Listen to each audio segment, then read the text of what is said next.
Today we're going to talk about predicate calculus. Before we do, I want to make a couple of notes. The first one is that you have a lot of new peer tutors in this class and in the other class that are available for help, and they've posted hours on your calendar, which is at the top of the Moodle page, and also on your Piazza page. We have a post for that.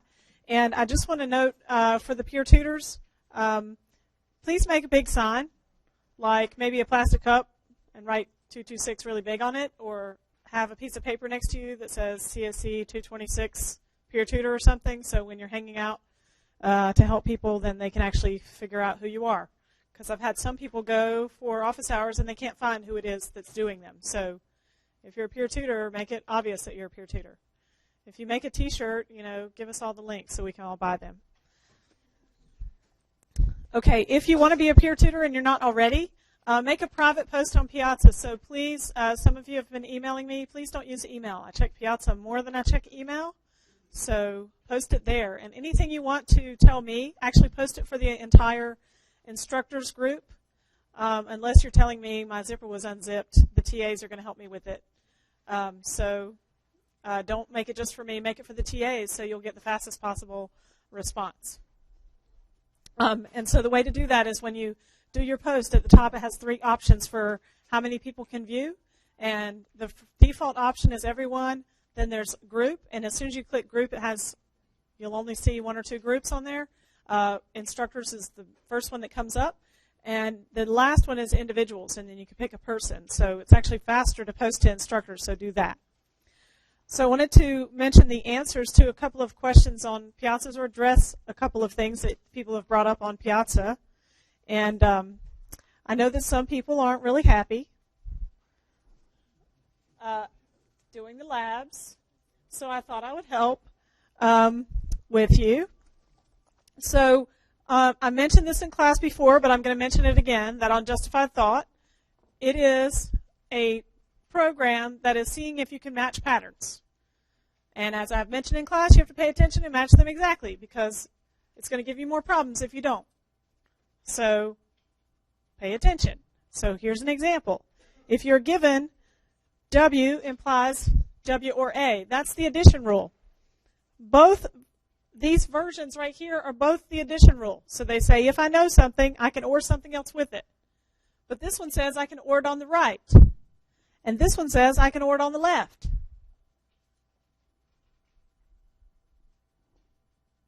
Right? Because the square is what I start out with. The new thing is the triangle.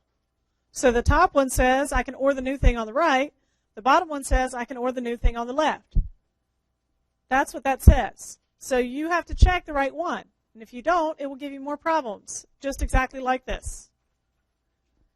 Okay? So what you need to do is when you're trying to match these, match up your variable with one of the shapes, and then plug it in and see what happens. So if I do that, if I match the W and the shape, I can actually draw the shape around the W, and then I can see that what I OR'd on there was on the right. So it must match the one with the triangle on the right.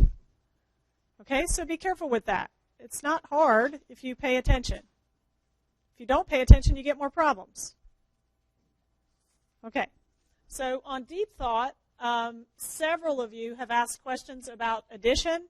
Like I told you, if you're having trouble with a problem on Deep Thought, like you need a variable that isn't even on the page, you need to use addition. Here's an example. Let's say you have F that you already know, and you already know F or G implies H. You can't put those things together without a whole bunch of rigmarole. So how can we make that easy? We can use addition to actually say that F implies F or G, right?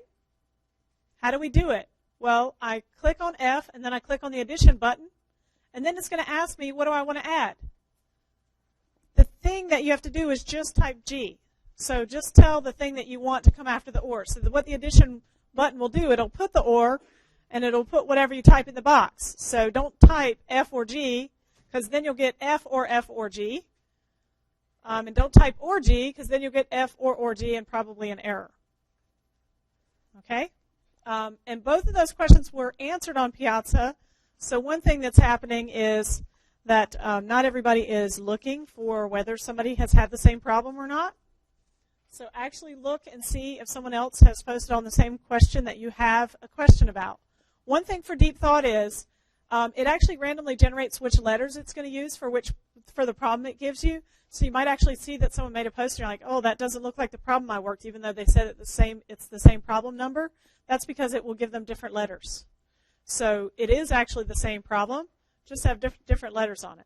And if you need more practice problems with proofs, if you just change the letters, I promise you your brain won't realize that it's the same. Okay? So make sure that you do look for if someone has a question already on the problem that you're having trouble and post a follow-up there. That means that when someone else has trouble, they'll find it all in one spot. So try to do that so we keep it less of a mess and more easy for you guys to get help from each other. But thank you all for being on there and for giving each other feedback. You're so fast, like faster than me most of the time.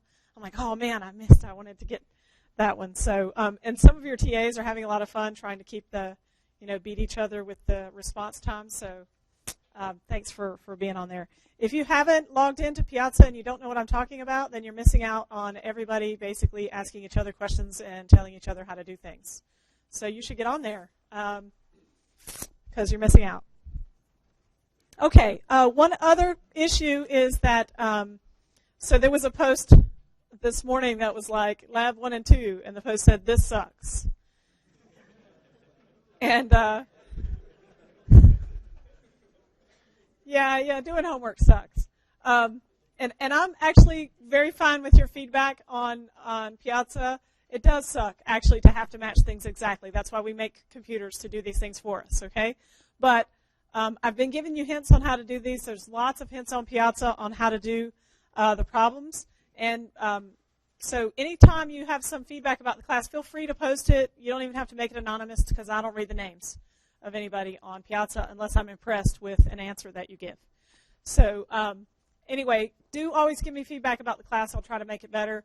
I did ask for concrete feedback on Labs 1 and 2, and one of you nicely did that and said, hey, certificate number entering is a pain in the butt.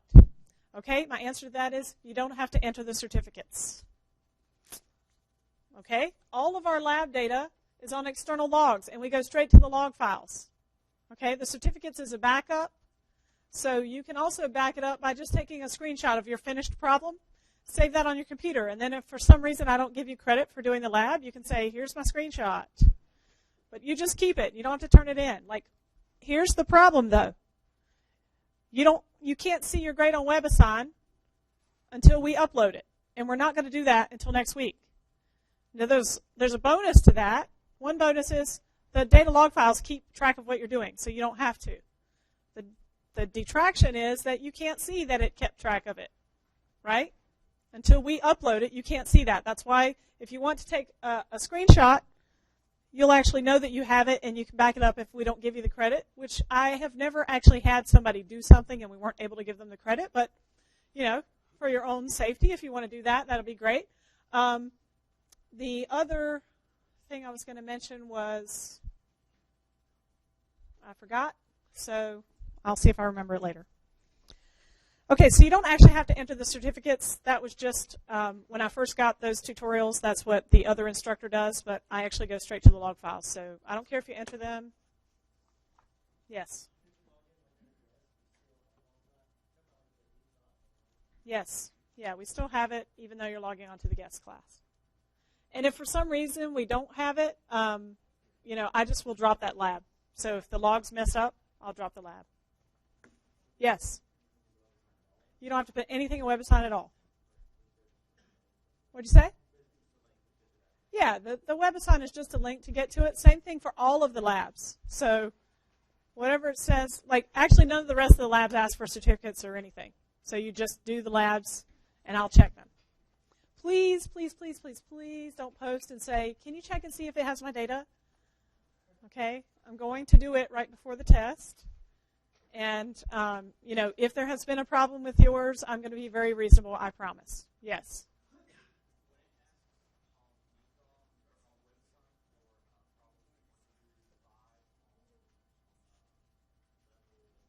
3.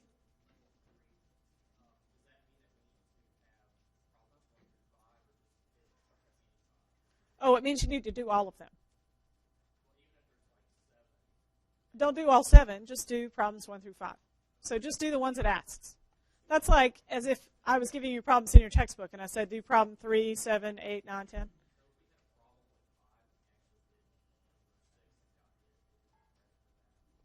Most likely not. So no, don't do a different problem than what we ask you to do because I'm only going to check and see if you did 1, 2, 3, 4, and 5. Okay, so what I do is I write a program that takes the log file that I get and it checks for 1, 2, 3, 4, and 5 and sees if you did them or not. Any other questions? We did have a bug this morning on Lab 3, and I fixed it, I believe. So if you are logging in, if you're able to log in, that bug is fixed because it was a login bug. So if you find any, post them. I will get to them as quickly as I can. Okay, you'll be happy to know that the Lab 3 actually is way less picky than Deep Thought. So, but you have to type a lot more stuff. So there's pluses and minuses. Okay, so today we're going to talk about predicate calculus, and that means the first thing we have to do is talk about what a predicate is. Actually, I wanted to show you a couple of things on the Moodle before we get to that topic, so I apologize. We're going to switch over to PC and take a look at our Moodle. Okay, so here's your Moodle class, which you probably never go to. But there's a couple of reasons to go here, and the main reason is that there are packets on here, which are handouts about the current topic. And there's some extra worked examples. So, for example, where is it? Packet 1. Okay, he didn't put that. Okay, so for example, packet 2 actually has notes on it. So I just wanted to pull it up to show you that what I'm talking about today, if you have been looking at the packets, you'll see actually I'm talking about what's on there. So today we're going to do, we did adders last week. We're doing predicates. We're going to talk about all these things, and the examples I'm going to do are on these pages. Wow, that looks terrible. Okay, that'll be bigger. Okay, so the examples we're going to do are all in packet 2, so if you've got a computer, you can open it up now. So it's sort of shorthand for the notes that I'm doing in lecture, so you can take a look at those, and I recommend it. Also, at the end of packet 2, there is a test review. So, so this is page 12. So, packet 2 does have test review. So these are some sample proof problems, and then it has them worked. So it has solutions for that in there. So, and there's a few more problems, a few different problems for you to practice along with solutions. Okay, so that's that. And then also what we have is your test. If you click on the link to the test, there's actually a link to a few things you can do to review for the test. And this one I've already downloaded into Test 1 Review. So this is our sample for what your test is going to look like. So if you practice this and you time yourself, you should be just fine for taking the test in the class. So it's going to be exactly formatted like this. It will have 9 problems on it. Each of them is the amount of points it says on here. So you have to do a truth table. You have to do a proof by contradiction, a direct proof, a circuit problem, just like the multiplexer problem that we did. Draw those circuits that you make. Apply De Morgan's. We're going to learn about this today. And do a truth table with the predicate calculus, which we're going to start today. And then you have to translate some predicate calculus into English and vice versa, English into predicate calculus. That's the whole test. Your test will look exactly like that, but it will have different letters and different numbers and things on there. So if you practice that one, it's great practice for your actual test in here. We have 2 study sessions planned for next week. And we've posted those on Piazza. So I believe Tuesday at 7 o'clock. So let's see.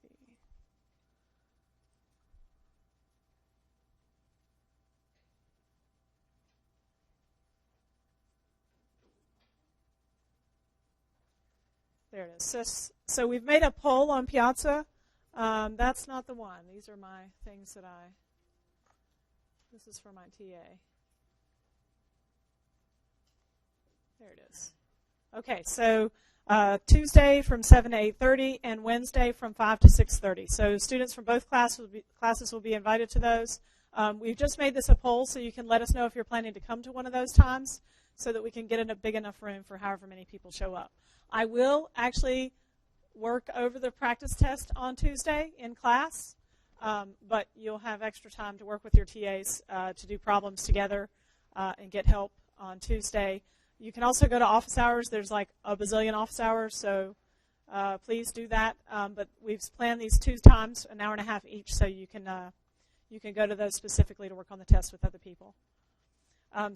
You don't have to do this poll. It's just for us to know how many people will come and try to get a big enough room. The only other thing I wanted to mention is that we, on both your Moodle and your Piazza, we've linked to the office hours. So right now, this is the current weekly schedule for office hours. There are a lot of them. When your peer tutors post when they're going to do hours, there'll probably be some more.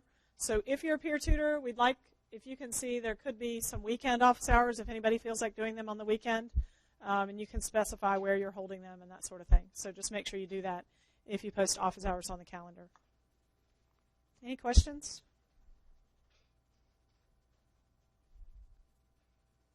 Okay, so we'll go back and talk about predicate calculus.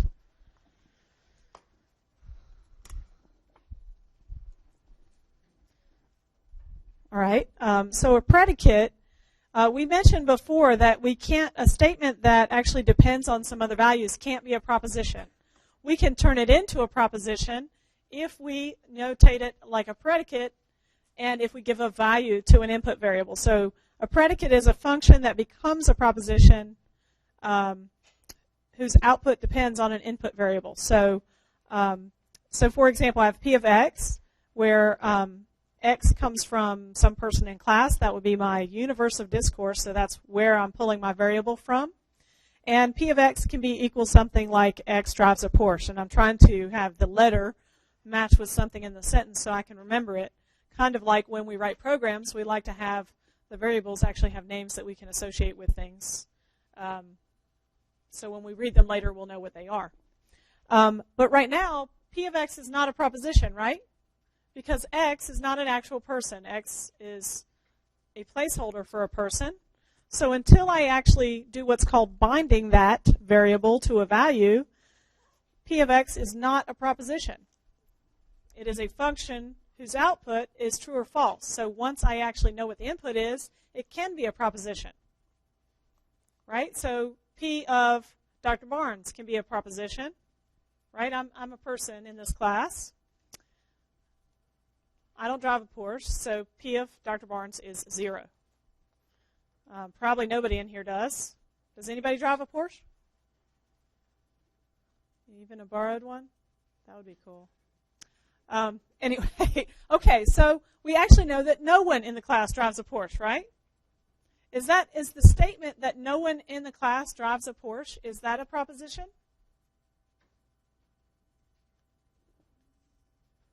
Is it true or false? Yes, it is. No one drives a Porsche is a proposition. So even though X drives a Porsche is not a proposition, I can actually make some propositions with it. So if I talk about how many times a predicate is true or false, I can actually make that statement about how many times it's true or false actually can be a proposition. And we're going to show you how to do that. But just to be more specific about predicates, we're going to do a little bit more. But like I said, our predicates don't become propositions until we bind them to particular values for the inputs. Okay, so we're going to look at a couple of examples just from regular math. So here's our first example. And like I said, this example is given to you in your packet also. So let's consider the idea that P of X is equal to the statement X squared is greater than X. And that scribbling on the right, this X and the weird-looking E and the R, means X is in. So this is a membership symbol, And this means the real numbers. And real numbers are regular numbers. They're basically not imaginary ones. So any decimal number or that you can think of, that's what that is. Okay, so we want to know, is x squared greater than x true for all real numbers? Or is it true for any particular one? So P of 0 actually says what I do is I take that 0 and I put it in for x. And then I have a statement that I can evaluate whether it's true or false, right? So is that true or false? Great, that's false. So P of 1 is going to be 1 squared greater than 1. Is that true or false? False.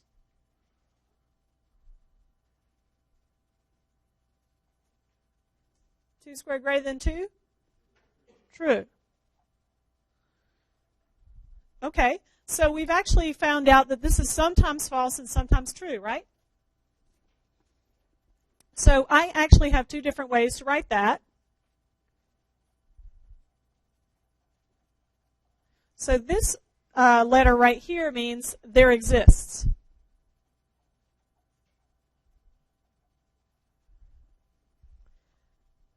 So the way I read this is there exists an x so that P of x is true.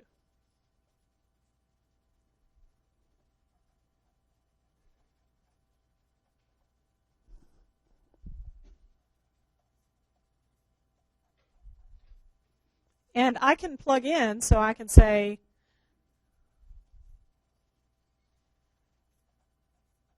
there exists an x so that x squared greater than x is true. So since P of x is equal to that, I can substitute in, just like I do in my logic stuff. So if two things are equal, I can substitute one for the other. So is this a weird sentence to say in English? Okay, so any answer is correct there. It is weird for regular people to say when you're standing in the hall talking to them, right? So, but it's not weird in a math class. Okay? It's not weird in a math class because you've probably seen your professors write these and they probably didn't even bother telling you what it was. Okay? So you see them in math. It is a weird way to talk in English. What we normally say in English is we'll use the word sum or a. So we have articles that we use for that. So I could say, I know a guy who has a car. Right? That's normal, regular English. But I'm saying the same thing, right? There's a guy that I know that has a car. There exists a guy that Dr. Barnes knows that has a car. Right? So we have shorthand and we have things that we assume about how people talk. But if I hear a or I hear some, both of them mean there exists or a few. A, some, or a few. Or any. All of those are words that actually mean there exists. So if you hear any of those, then you actually know that if I had to start translating this into predicate calculus, I can actually do it because there exists actually covers almost everything that anybody says. Or the opposite of it covers almost anything that someone would say, right? So earlier in class, we figured out that no one drives a Porsche, right? Okay, so can I write that statement with our new quantifier? This is called a quantifier. Can you write the statement, no one drives a Porsche with that? There does not exist a person, X, so that X drives a Porsche, right? So where do I put the not? Before or after the quantifier? Great. It comes before.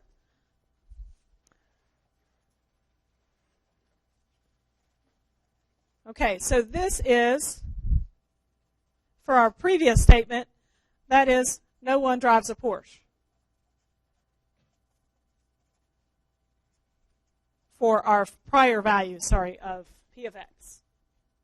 So I'm glad you guys figured that out. So you got to be really careful what nots are. If the not were actually in front of the P of X, what would the sentence be? There is a person who doesn't drive a Porsche. That's obviously true, right?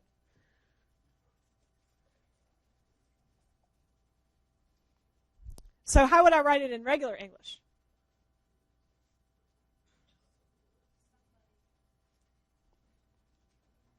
Well, let's write it in math. There exists a person who does not drive a Porsche. Okay, that's weird. And that would only be on Big Bang Theory, right?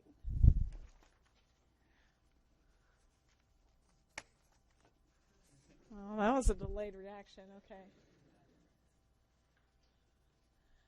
Okay, so there exists a person who does not drive a Porsche.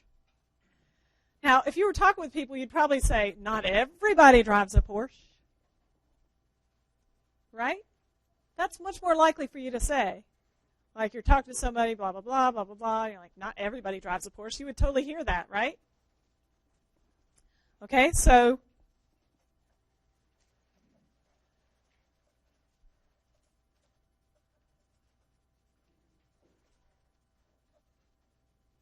these two things are equal. But they don't look like they're equal, do they?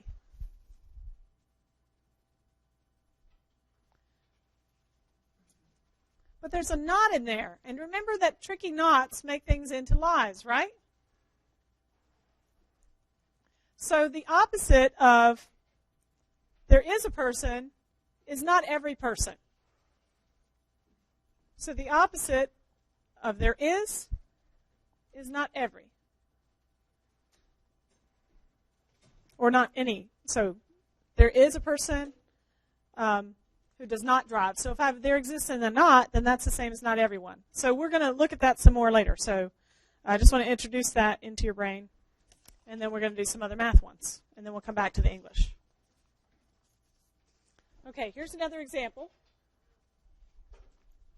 So my statement, P of x, my predicate is going to be that x exclusive or x is equal to x.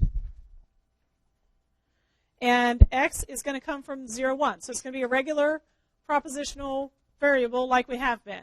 So we've had things that are 0 and 1. So this is how I write x is a Boolean variable or a proposition.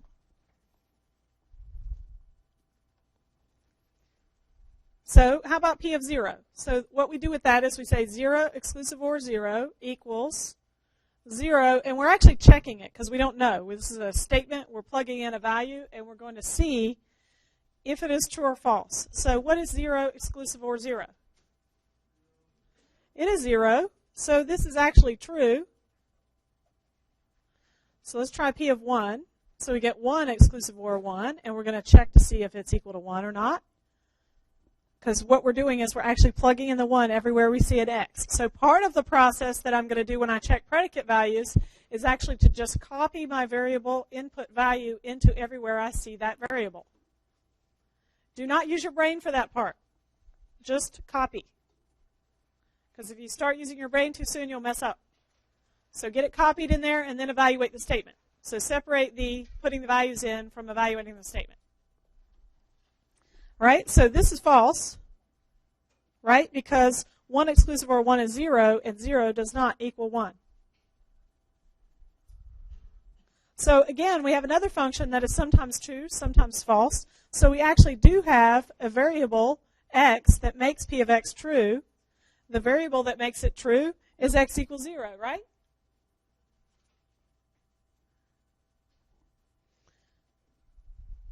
So this is a true statement. And it's also true that there exists an x that makes P of x false, right? So this statement is true also, and the variable value that does that, the x that does it, is actually 1.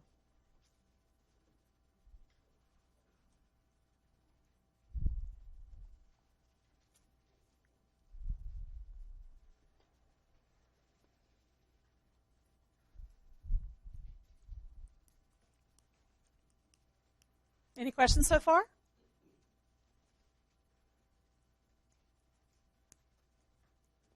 So I have a question for you. Is with this particular P, is this P of x always true? No matter what x is? No, clearly not, because we just found one that's false, right? So we have another quantifier that is called for all, and it's written like an upside down A.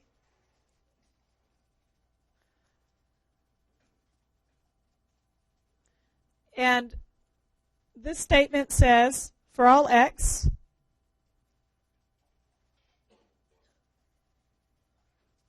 P of x is true. That's what it actually, that's how I read it. For all x, P of x is true.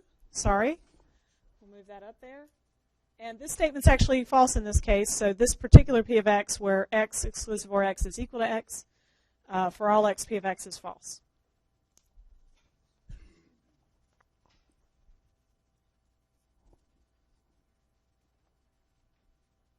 Okay, we can have also some more complex predicates that have more than one input variable.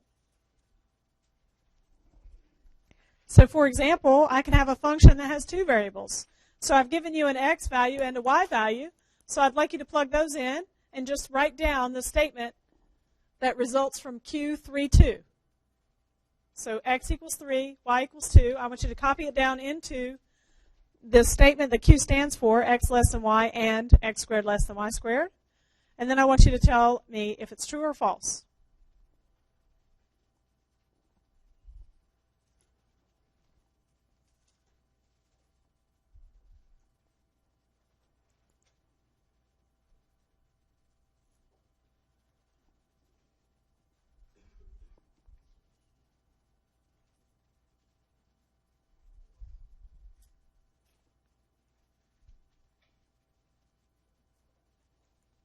Did everybody plug it in?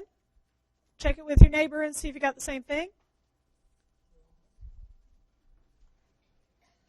Okay, so we should have put down 3 less than 2 and 9 less than 4.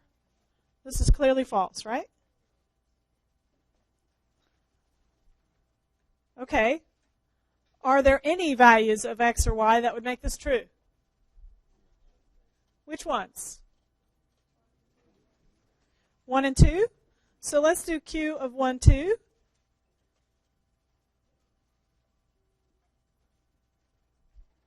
Okay, that's good. That's true.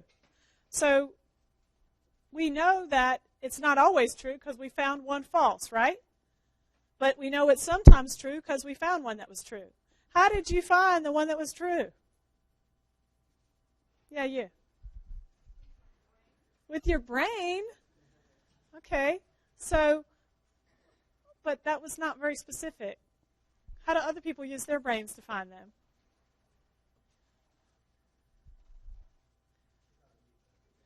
What'd you say?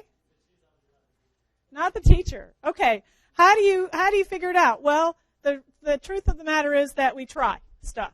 Okay? We read it, we think about what does this statement mean? And when could it possibly be true? If you have no idea, how do you start? Just try some numbers. What are good numbers to try? 1, 0. Why are 1 and 0 good numbers to try?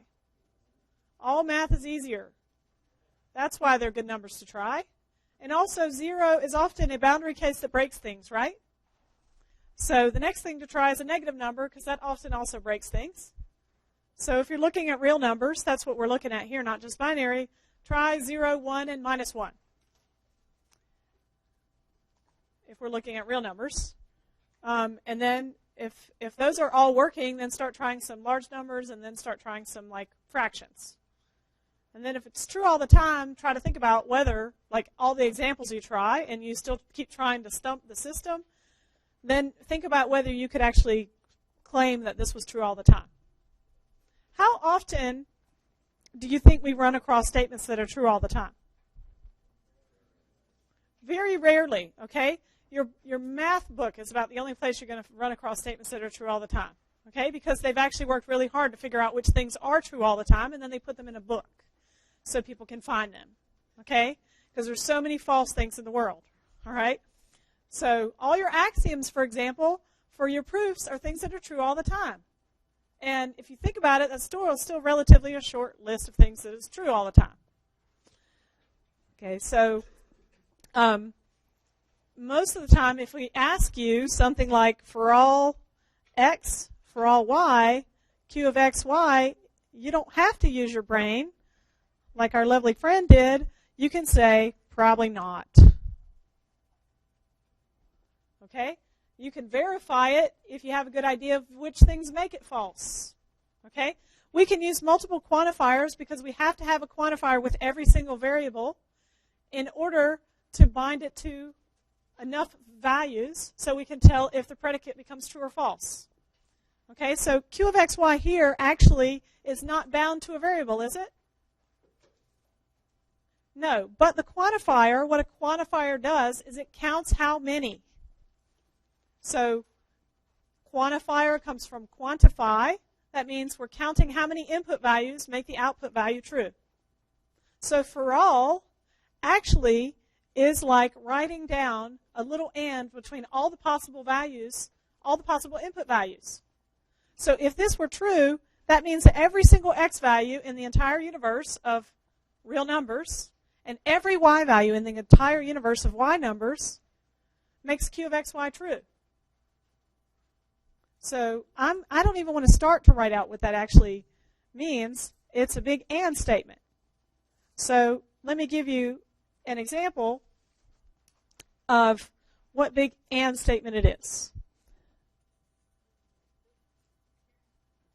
So if I have, for all x p of x, and let's say p of x is one that we've already looked at, x squared greater than x, the universe of discourse we're looking at is the real numbers, so all the x's are in the real numbers.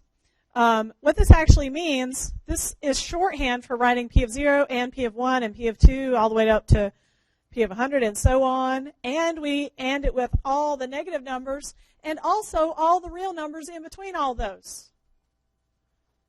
Right? Yes, so that's what for all means. It means no matter what. Now, if you'd like to write out that and, you're welcome to do it, but you'll never ever get done. Right? Because there's an infinite number of real numbers. So that's why we have shorthand for things like this. Okay, so let's find out. Is p of x true for all possible values of x? No, we already figured that out. So if the for all is false, it's super easy to know. So if we find what we call a counterexample, that's one false, right? That's one x that makes p of x false. So whenever you're, speaking English and, someone says, everybody can afford $5 for this, and then you say, well, John can't afford $5 for this, then you've actually found a counterexample, right? And you've just proven that the for all is false. It only takes one counterexample to prove that a for all is false. If you want to prove that it's true, you either can make a truth table that listed all the possible input values, and you show that everything in the truth table is true, right? Except we can't do that with the real numbers, but we could do it with truth tables, right? So actually what we've been doing so far, whenever we prove like an axiom, we're actually showing that for all the values in the world, for our input variables, that a statement is going to be true. So we were doing that. We were proving some for alls. You just didn't know it yet. So how do we know that a for all x p of x would be true, for example? I'd have to do a mathematical proof that would show me that no matter how I change the values, based on some kind of, math that I'm allowed to do, then I could do it. So what I usually do is I break the world into cases. So for this case, I would break it up into negative numbers, right? Negative numbers are easy because if you square them, they're always bigger than the original, right? And then 0 breaks it, right? And then all the numbers between 0 and 1 also break it, right? Because if you square a fraction, you get a smaller number. So, but I could prove it's true for x is greater than 1, right? So if I changed my universe to real numbers larger than 1, this could be true all the time. So when I start trying to do the reasoning that would help me prove it, I can actually figure out which part of the universe might actually have this statement be true. And the way I would do it, by the way, for x greater than 1 is I would say we have the statement x squared greater than x. If x is bigger than 1, I can safely divide both sides by x without messing it up, right? So I'm going to divide both sides by x, and I get x greater than 1. Wow. Well, that's awesome. So this actually, for all x greater than 1, p of x is actually true. And I just proved it because basically I took my x's and multiplied both sides by x, and then I get x squared is greater than x. So that's like what we'd have to do. We'd have to do a mathematical proof with some legal math to show that it was always true. Are we going to do that very much? No. We're going to look at, for a little while, we're just going to look at predicates and see how often they're true. We're not going to make you do huge proofs of them. We're just going to try to figure out how to translate some English into predicate calculus and also figure out how we can combine predicate calculus statements. Okay, so just to recap what we've done so far, we've looked at predicate calculus. So predicate calculus helps us bind variables to statements so we can actually make predicates into propositions. And another way we do it is to look at these quantifiers. The for all quantifier is called the universal quantifier, and the there exists quantifier is called the existential quantifier. So I put in quotes what I normally say when I read it out loud, and in the parentheses is like when someone refers to it without having written it down on a piece of paper. So if they say, oh, I'm going to use the universal quantifier, they mean the for all. And by the way, it is a pet peeve of mine for you to write the same way of what you put in WebAssign. So in WebAssign, you're going to have to put a big A because you can't make upside down A's on your keyboard. But when you write it on your paper, please write regular A's, like regular for alls. Don't write capital A's, okay?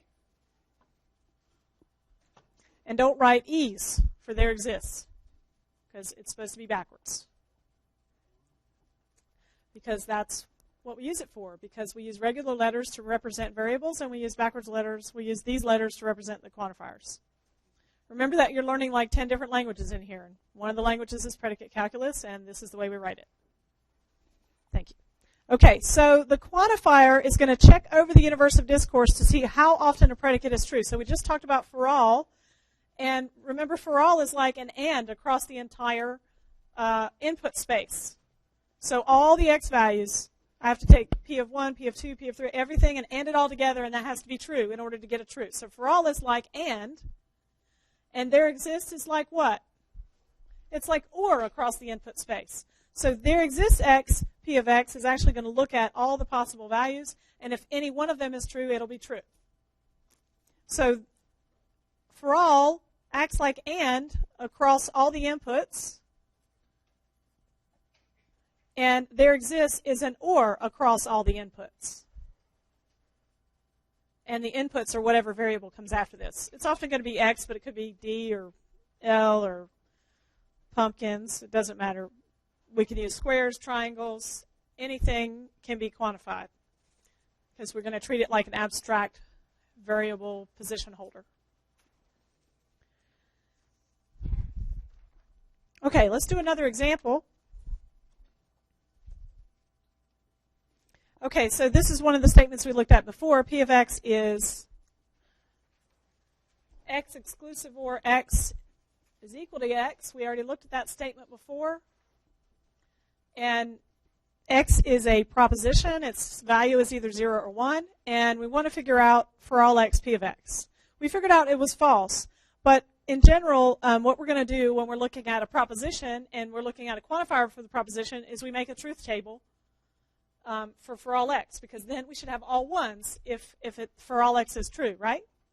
So we can make x, and it's easy to do a truth table for propositions because we only have two values for the input.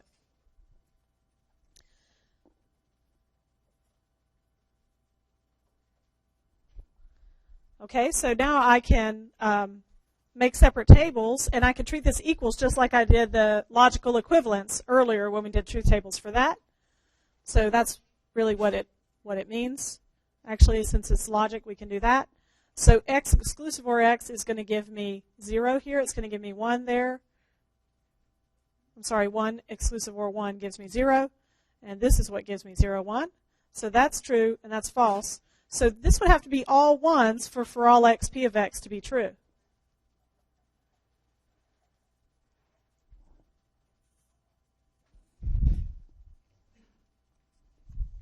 So, but I can say there exists x, p of x, right? Because one of those values in the column is true.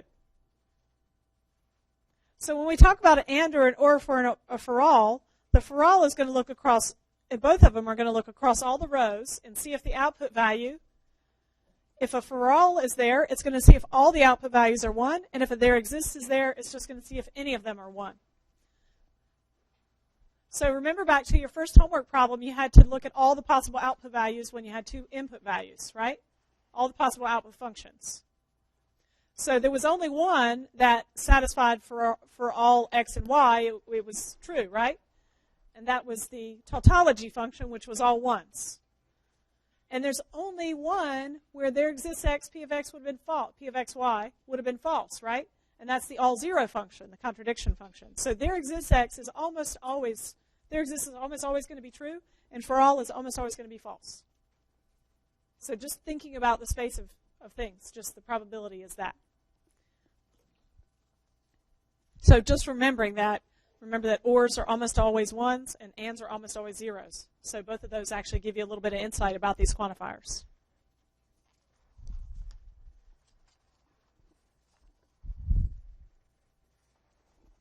Okay, how about if I ask you this? So what that is asking is there an x that makes p of x false? Yes. So whenever I am going to ask you for a truth value of this statement is true, and it's true when x equals 0. And this statement is true, and it's true when x equals 1. Okay, so we already decided that for all x, p of x is false. I'm putting brackets because you guys, you need them when we're going to put in equals, because I'm not claiming anything about p of x. I'm claiming something about the statement for all x, p of x. Because if I just put in equals, it's going to go with whatever it's next to. So that would be that it would equal p. I would be claiming that p of x equals 0. Okay. How about for all x not p of x? What is that asking me? That would mean that p of x is never true. So I can look at the truth table and say, well, this sometimes it's true, so this can't be true.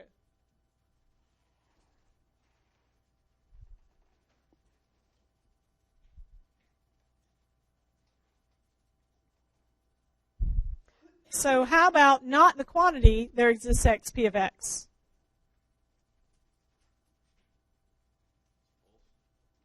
It's false because this one's true.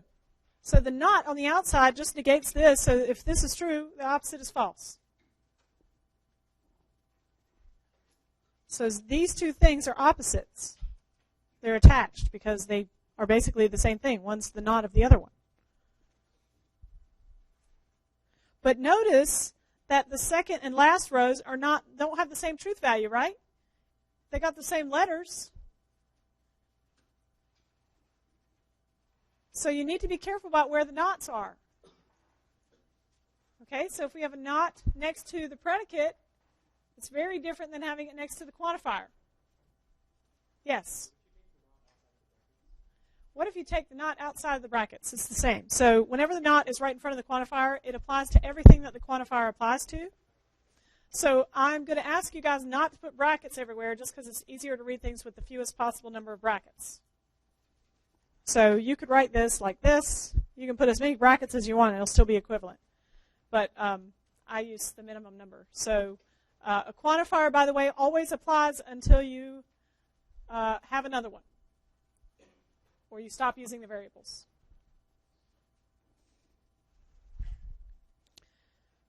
Okay, how about not the quantity for all x, p of x? That's the opposite of for all x, p of x, so that is true.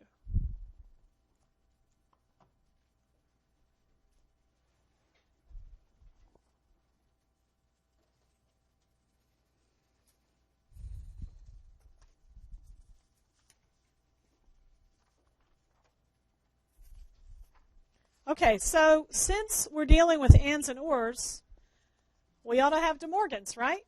Ands and ors and nots. We do have De Morgans for this. So De Morgan's tells us that if we AND two things together,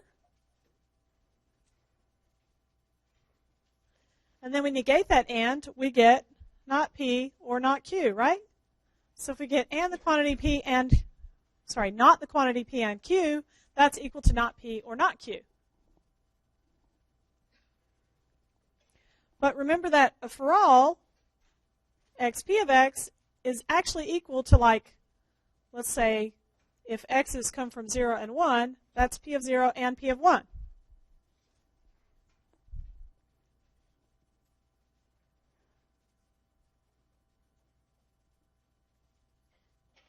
So if X is a proposition, then this is actually what these are actually equal. For all X, P of X actually equals P of 0 and P of 1. So not the quantity for all X, P of X is the same as knotting this, right?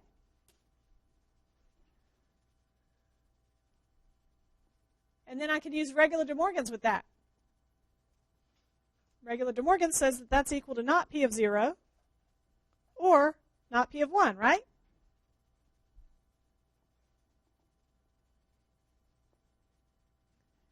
But we actually have a quantifier that's equal to ORs for over the entire input space.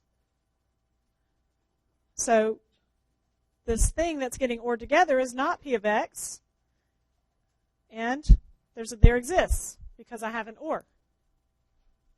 So that there exists a shorthand for OR between all of the things that come after it, and since this OR is between some not P's, then it's got to be there exists X, not P of X. So we have just done a proof by example of De Morgan's between quantifiers.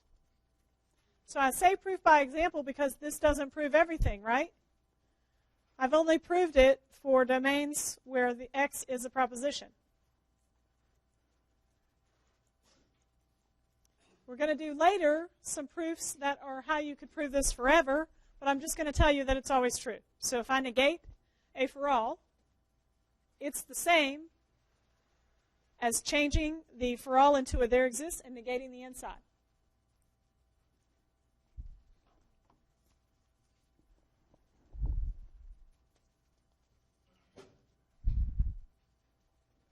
So what we've just proven, or we've just shown, demonstrated, not actually proven,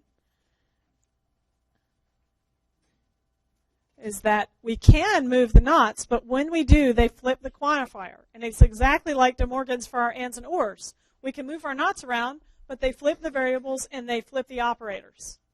So if I move a knot across a quantifier, by the way, then none of the knots can't jump. When they go through something. When they do, they flip it. Okay? So if I'm going to move this knot over here, I'm going to flip this quantifier to a there exists. And they don't disappear. Knots never disappear. So I can cancel them out with two of them, but they don't disappear. So if you are trying to get rid of knots, remember that you can't just get rid of them. They have to find each other and cancel each other out, like matter and antimatter.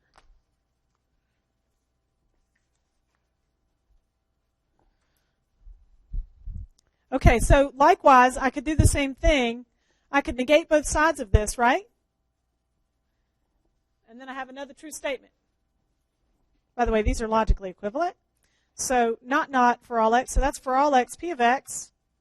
This is like our secret life of gates, right? It's like secretly a for all is the opposite of a there exists with the insides negated. So what I mean by insides is the statement that follows, the predicate that follows the quantifier and its variable.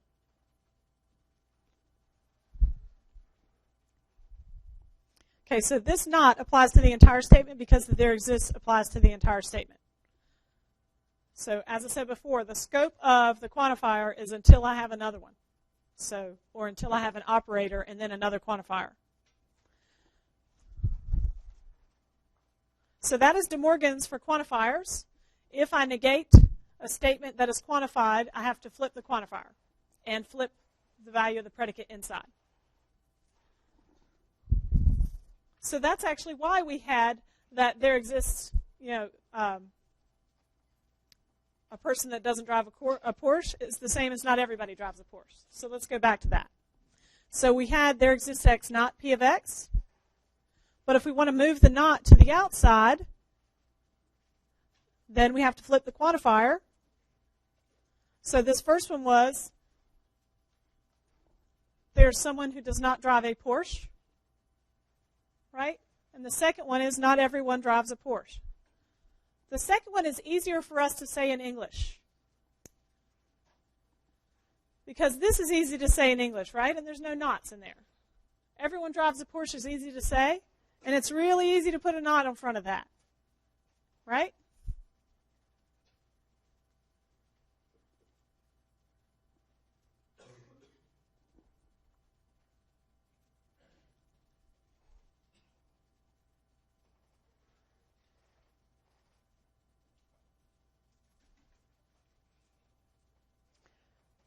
So let's say I give you this statement. I would like you to distribute the not with De Morgan's. Try that on your paper.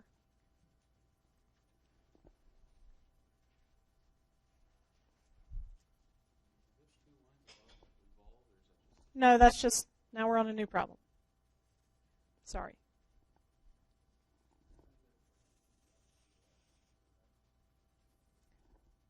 So the question is, are there normally parentheses around the Q of X and the P of X and Q of X? No. As I've been saying, please don't write any extra parentheses you don't need. So the there exists X applies until, because we don't have any other quantifiers, so it applies on the whole statement. It's just like when you write a program and you say int X, and I can use X forever until I go to another scope. Okay?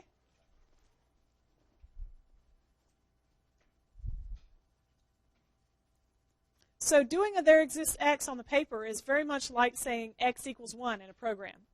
It's like picking out a value for X that will make your statement true. It's just that we don't have to specify which one it is. We're just saying that there is one. We don't know which one it is. It's like somebody in this room did something bad. I'm not going to say who it is. Okay, that's what there exists X is for. Okay, so I want you to check with your neighbor about whether they got the same thing when they distributed the not. And use De Morgan's on this.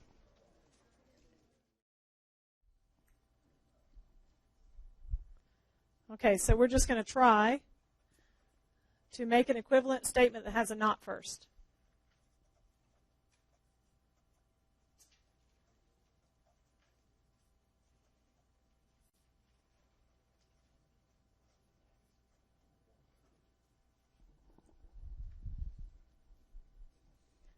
So while you're working on that, I'll write the answer to the other one,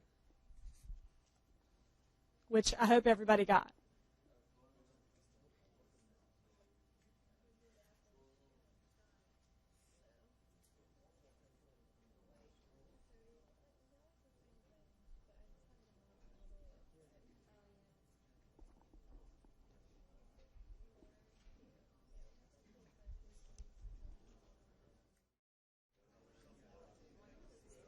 Okay, I'll give you a hint. The easiest thing to do here is actually to go ahead and put your not outside.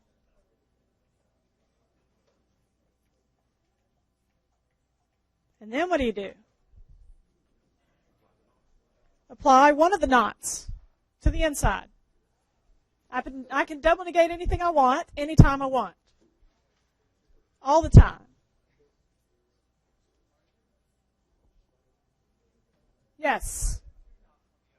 Because I just put them there, because everything that's a proposition can always be double negated and it's still the same thing. And I wanted to have a not in the front, so if I made a wish for putting a not on the front, the only thing I'm allowed to do is to put two of them. No, that's not the answer, right? Well, I mean, actually that technically is an answer, right? Technically that is a statement that has a not on the front.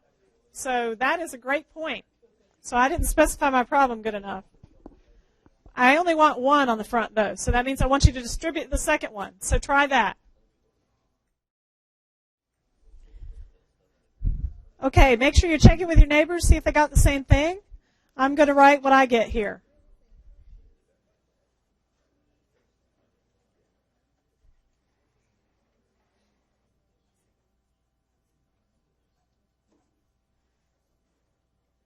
Don't do any of it in your head. So I distributed one not across the quantifiers, and then I negate the inside. I didn't do anything else yet. I've only distributed the not across the two quantifiers. Yes? So when you have your not px and q of x and y, that's one piece? Yes. So the question is the not p of x and q of x, y, is that one piece? Yes. So it's not like the for all x and there is y and not p of x is a chunk and then No, this is not a chunk that goes with that. Quantifiers apply. Basically, even if I don't draw them, this is what's always there. That's what I've been saying, is the quantifiers apply to everything after them. Okay, so this is what we have next. So we're going to copy this stuff, copy, copy, copy. All right, then we're going to distribute this not using our propositional De Morgan's law, right? Okay, so we get not p of x or not q of xy. And then we can do double negation, right? And then we're pretty much done. So we get not there exists x for all y, p of x, or not q of xy. So we're just using De Morgan's. That's it. So it's as easy as it looks. You're just going to, we have some problems like that on the test where you have to take a statement and actually there'll be a not on the front and you have to distribute it. But this is the same thing. Okay, there's one last thing I wanted to do today, and that is to talk about a shorthand that we use for talking about variables.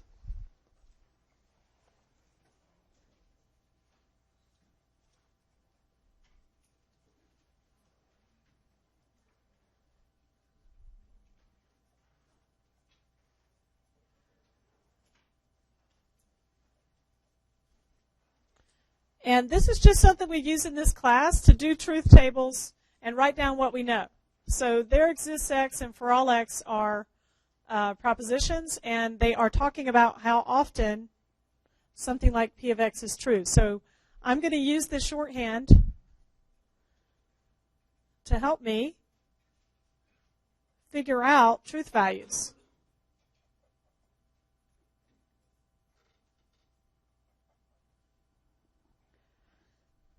So sometimes I have to look at p of x without a quantifier on the front of it, and I need to talk about how often it's true or false. So if I make the statement for all x p of x, this is a proposition, right? It can be true or false. And I can make another proposition that's also true or false. And I can AND them together because they're propositions, and I can do whatever I want with propositions and operators. We've been doing that for a while. So I can actually make a truth table for this just like I normally would. Each one of those is propositions. I can use them as propositions. I can AND them together, and I get the same normal stuff. But if I start trying to understand like what this actually means, I need to be able to write down some shorthand that helps me understand it. Okay? So what I'm going to do is I'm going to make a column for p of x, and I'm going to make a column for q of x, and then I'm going to talk about how frequently p of x is true and how frequently q of x is true. So I know that in row 1, remember that each row is like the state of the universe. In row 1, I have that for all x, p of x is false. So that means that there's at least one counterexample. That means there's a p of x that's false, right? So I have at least one false. So the reason why we have the shorthand is because they actually correspond to the zeros and ones for our quantifiers. So if I have a for all and it is false, then I have at least one false for the function that's on the inside. No matter how complex it is, that for all means that whatever that thing on the inside is, there's at least one false for it if for all x, p of x is false. And since this is a 0, it'll be exactly the same. Now, if I'm in the third row, which says for all x, p of x is true, then I actually know that p of x is always true. And I have the same thing for there. So over here, I have for q of x that for all x, q of x is false, and I can fill it out exactly the same way. So if I have a for all, if that is false, I get at least one false. If it's true, I have all trues.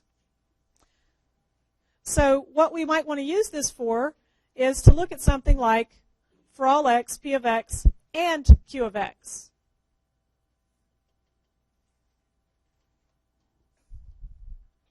So first of all, we need to know what this actually means.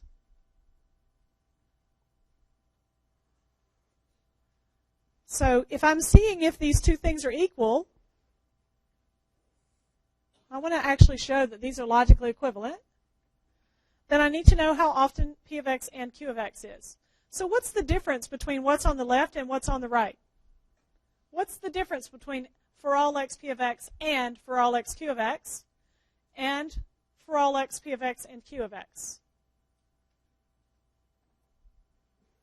So let's translate into some English sentences. And let's make p of x, x drives a Porsche, and q of x means that x is a quitter. Okay?